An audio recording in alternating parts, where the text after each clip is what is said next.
اور نہیں انکار کرتے ہماری آیات کا، اور نہیں انکار کریں گے ہماری آیات کا مگر صرف کافر۔ یہاں کافر کے معنی کیا ہے؟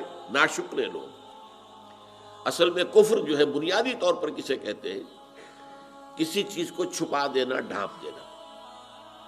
اس لیے کفار کا لفظ آیا ہے کاشتکاروں کے لیے، اس لیے کہ وہ بیج کو زمین میں چھپاتا ہے، وہاں سے پھر وہ ابھرتا ہے۔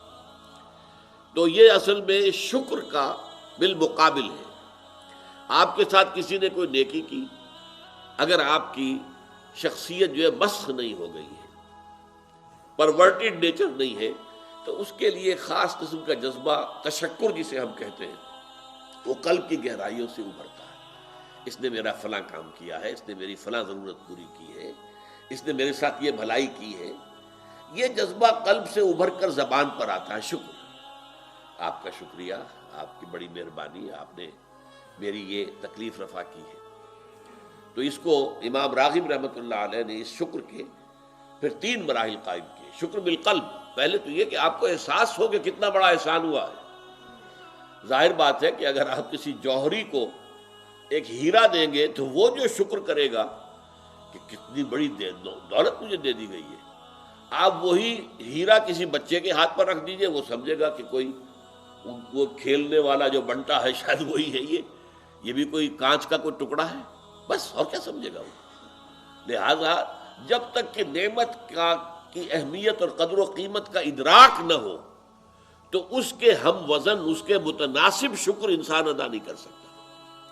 تو پہلے ہے شکر بالقلب، دل میں احساس اور ادراک ہو کہ میرے ساتھ کتنی بڑی بھلائی ہوئی ہے۔ پھر ہے زبان سے شکر، اور پھر ہے شکر بالجوارح، پورے وجود سے شکر، یعنی اس نعمت کا حق ادا کرنا۔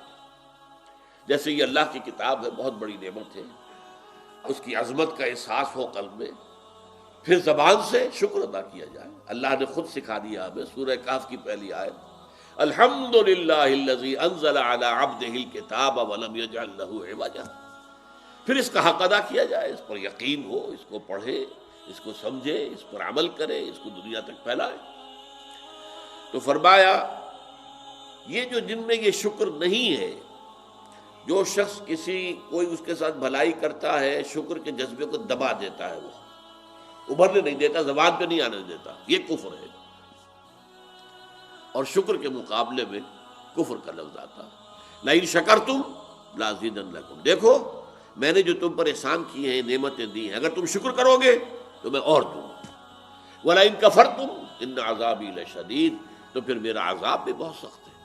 تو یہاں شکر اور کفر ایک دوسرے کے مقابلے میں آئے۔